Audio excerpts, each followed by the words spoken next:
নির্বাচনী ইশতেহারে ব্যবসা বাণিজ্য সহজ করার স্পষ্ট অঙ্গীকারের তাগিদ, এলডিসি উত্তরণের সুনির্দিষ্ট ধারণা দেওয়ার আহ্বান।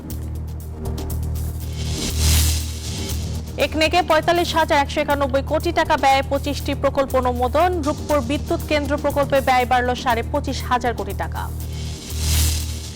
নিষিদ্ধ পণ্য শনাক্তে আরো কঠোর হচ্ছে কাস্টমস, ৭ দিনের মধ্যে হবে টেস্টিং জানালেন এনবিআর চেয়ারম্যান। সম্পূর্ণ অটোমেটেড হচ্ছে প্রক্রিয়া। আমন্ত্রণ ব্যবসা বাণিজ্যের অর্থনীতির সর্বশেষ খবর নিয়ে নিউজ 24 এর নিয়মিত আয়োজন বিজনেস টাইমে। সাথে আছে আমি পিঙ্কি সানোয়ার। এতক্ষণ দেখছিলেন সংবাদ শিরোনাম, এবার বিস্তারিত। আসন্ন নির্বাচনে রাজনৈতিক দলগুলোর ইশতেহারে ব্যবসা বাণিজ্য সহজীকরণ, অর্থনীতির পুনরুদ্ধার ও সুশাসন নিশ্চিতে স্পষ্ট অঙ্গীকার চান ব্যবসায়ী ও অর্থনীতিবিদরা। দেশের বিদ্যমান অর্থনৈতিক সংকটগুলো কিভাবে, কোন প্রক্রিয়ায় এবং কতদিনের মধ্যে সমাধান করা হবে তার ঘোষণা ও ইশতেহারে দেখতে চান তারা। একই সঙ্গে চান এলডিসি উত্তরণের বিষয়ে সুনির্দিষ্ট ধারণা। বিস্তারিত জানাচ্ছেন রিয়াজ সুমন।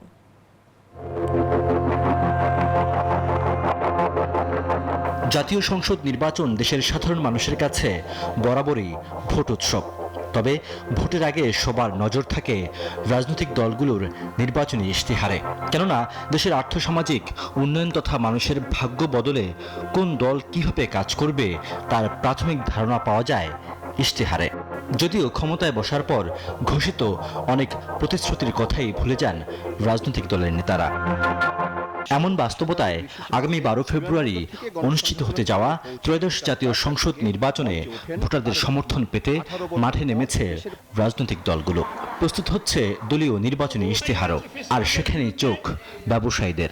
ব্যবসা বাণিজ্য সহজ করতেও বিনিয়োগ পরিবেশ ফিরিয়ে আনতে কি করবে নির্বাচিত সরকার, তার পরিষ্কার রূপরেখা দেখতে চান ব্যবসায়ীরা।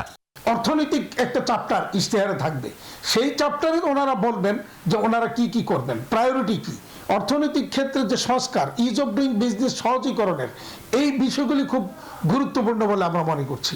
তো আমাদের এই রাজনৈতিক দলগুলি তাদের ইশতেহারে এই ব্যাপারে কতটুকু কি কাজ করবে সেই জায়গাটা পরিষ্কার হওয়া দরকার।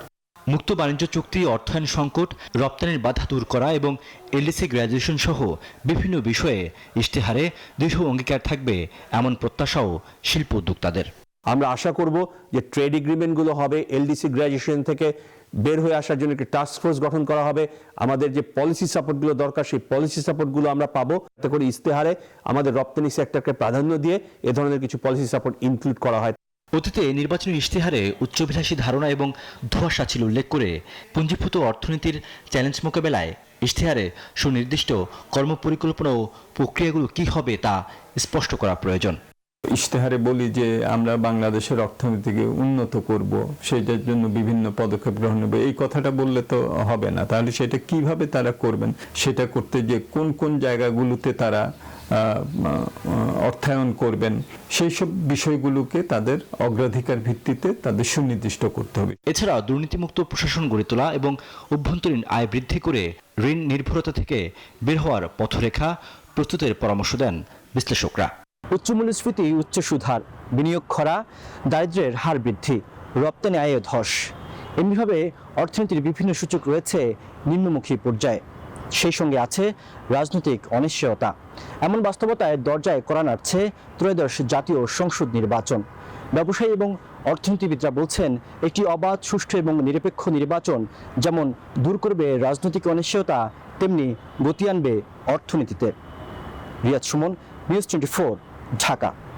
৪৫,১৯১ কোটি টাকা ব্যয়ে ২৫টি প্রকল্প অনুমোদন করেছে জাতীয় অর্থনৈতিক পরিষদের নির্বাহী কমিটি একনেক। এর মধ্যে সরকারের নিজস্ব অর্থায়ন ১০,৮৮১ কোটি টাকা, প্রকল্প ঋণ ৩২,০১৮ কোটি এবং সংস্থার নিজস্ব অর্থায়ন ২,২৯১ কোটি টাকা। রোববার প্রধান উপদেষ্টা এবং একনেক চেয়ারপারসন ডক্টর মোহাম্মদ ইউনূসের সভাপতিত্বে পরিকল্পনা কমিশনের এনইসি সম্মেলন কক্ষে অনুষ্ঠিত একনেক সভায় এই অনুমোদন দেওয়া হয়েছে। এর মধ্যে নতুন প্রকল্প ১৪টি, সংশোধিত প্রকল্প ৬টি এবং মেয়াদ বৃদ্ধি প্রকল্প ৫টি। উল্লেখযোগ্য প্রকল্পের মধ্যে রয়েছে উত্তরের জনপদে উন্নত চিকিৎসার লক্ষ্যে ১০০ শয্যা বিশিষ্ট বাংলাদেশ চীন মৈত্রী জেনারেল হাসপাতাল স্থাপন। এছাড়া বিজ্ঞান ও প্রযুক্তি মন্ত্রণালয়ের অধীনে রূপপুর পারমাণবিক বিদ্যুৎ কেন্দ্র নির্মাণের প্রথম সংশোধিত প্রকল্পটিও একনেকে পাশ হয়েছে। সংশোধিত এই প্রকল্পে ব্যয় বেড়েছে ২৫,০০০ কোটি টাকা।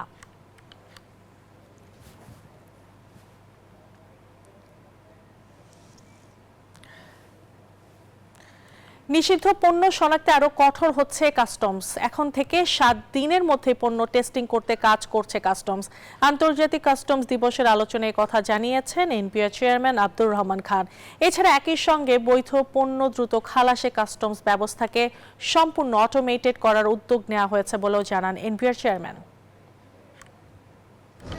দেশে আমদানিকৃত পণ্য খালাসের জটিলতায় প্রায়ই চরম বিপাকে পড়তে হয় ব্যবসায়ী ও আমদানিকারকদের। তথ্য বলছে, চট্টগ্রাম বন্দরে পণ্য খালাসের সময়সীমা 11 দিন হলেও বেশিরভাগ ক্ষেত্রে তা গড়ায় 20 থেকে 30 দিনে। এতে একদিকে যেমন আমদানি ব্যয় বেড়ে যায়, অন্যদিকে বাড়ে পণ্যের দাম।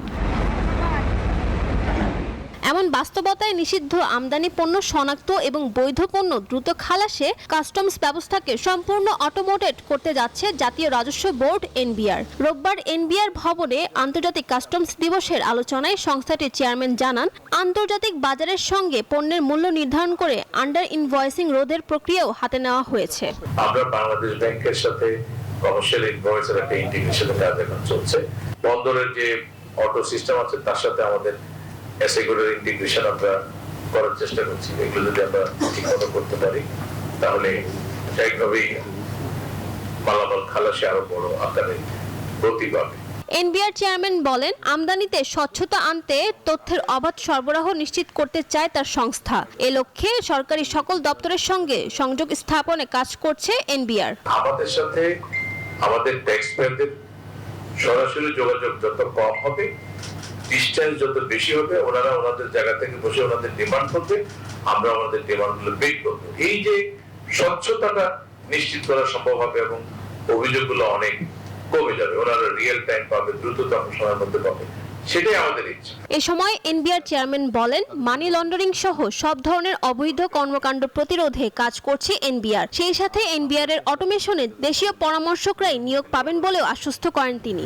এটা পরিপূর্ণ অটোমেশনই করার কথা। ফারজানা রিয়া, নিউজ 24, ঢাকা। গত শনিবার এনআরবিসি ব্যাংকের বার্ষিক ব্যবসায়িক সম্মেলন বিসগন 2026 অনুষ্ঠিত হয়েছে। লিডিং দ্য চেঞ্জ স্লোগানে আয়োজিত এই সম্মেলনের প্রধান অতিথি ছিলেন চেয়ারম্যান মোহাম্মদ আলী হোসেন প্রধানিয়া। ব্যবস্থাপনা পরিচালক ও সিইও ডক্টর মোহাম্মদ তৌহিদুল আলম খানের সভাপতিত্বও করেন। এছাড়াও ব্যাংকের বিভিন্ন বিভাগীয় ও জোনাল প্রধান সহ সারা দেশে শাখা উপশাখার প্রধানগণ এই সম্মেলনে অংশগ্রহণ করেন।